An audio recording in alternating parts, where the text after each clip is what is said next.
I will tell you something about the stories. They aren't just for entertainment.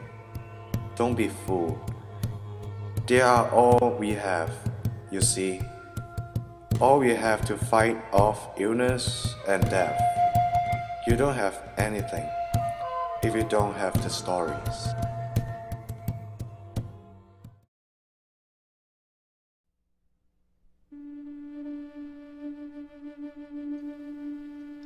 The earth was once a human being. Old One made her out of a woman. "You will be the mother of all people," he said. Earth is alive yet, but she has been changed. The soil is her flesh. The rocks are her bones. The wind is her breath. Trees and grass are her hair. She lives spread out, and we live on her. When she moves, we have an earthquake.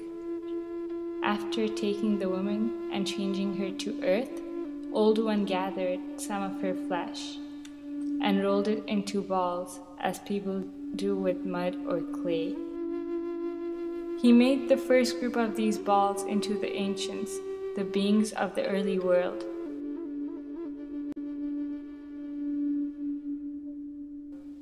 The ancients were people, yet also animals.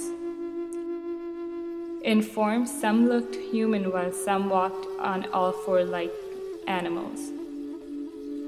Some could fly like birds, others could swim like fishes. All had the gift of speech, as well as greater powers and cunning than either animals or people. Old One made the people out of the last balls of mud he took from the earth. He rolled them over and over, shaped them like Indians, and blew on them to bring them alive. Old One made people and animals into males and females, so that they might breed and multiply. The difficulty with the earth world was that most of the ancients were selfish, and some were monsters, and there was much trouble among them. They were also very stupid in some ways.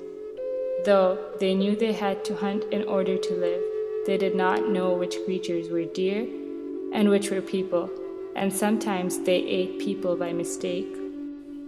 At last, Old One said, "There will soon be no people if I let things go on like this." So he sent Coyote to kill all the monsters and other evil beings among the ancients and teach the Indians how to do things. And Coyote began to travel on the earth, teaching the Indians, making life easier and better for them, and performing many wonderful deeds.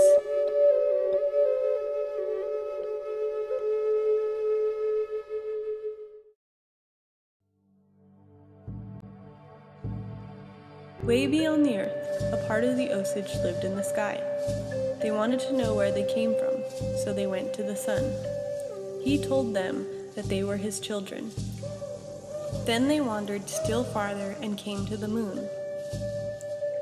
She told them that she gave birth to them, and that the sun was their father.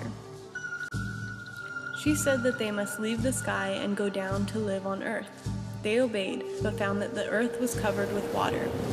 They could not return to their home in the sky, so they wept and called out, but no answer came from anywhere.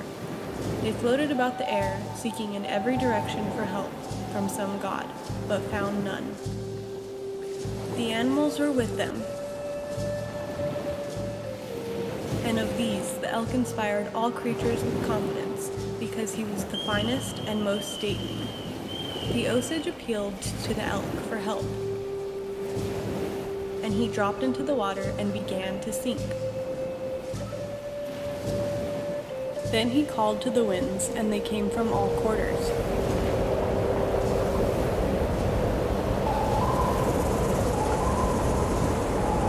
And blew until the waters went upward in mist.